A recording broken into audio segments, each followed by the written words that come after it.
Elizabeth Gray has 3 primary school children and none of them will be sitting SATs or any other standardised test. She's told her head teacher and the school has accepted her position.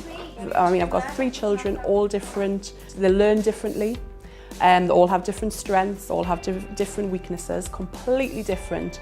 And the way the education system is in this country, it suits one out of the 3, maybe it's 2 out of the 3. And it totally, one of my children just does not fit in any of the boxes whatsoever. But he has skills that the others don't have. What do you think about that? Well, it's obviously really unfair. Why do you think we test so much?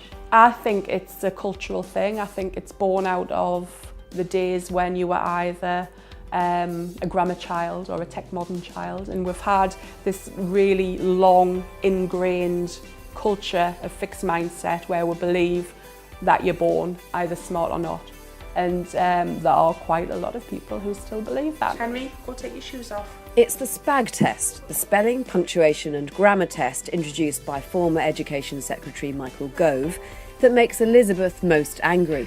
As a writer, particularly, the SPAG test, I'm really loath that is so bad to the fact that children are taught all these grammatical terms, fronted adverbials, those type of things.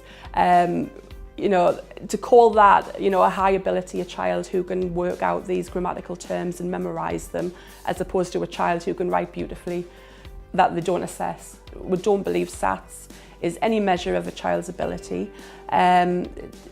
Basically, I believe it tests memory more than ability, and then it calls it ability. But what about the criticism that taking your children out of SATs makes you an overly protective snowflake parent?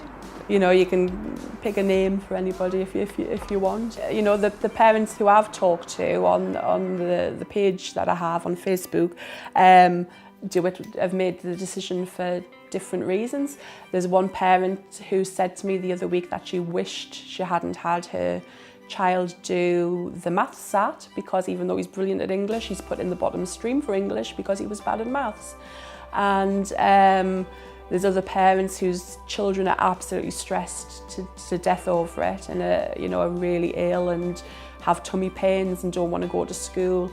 It's just totally unnecessary. We're the only country in Europe that does it. Even American primary teachers, would be appalled at the level of testing that we do here. We do it just far too young. So how will withdrawing from SATs affect a school's results and Ofsted verdict? It is my understanding that Ofsted won't penalise a school for parental withdrawal.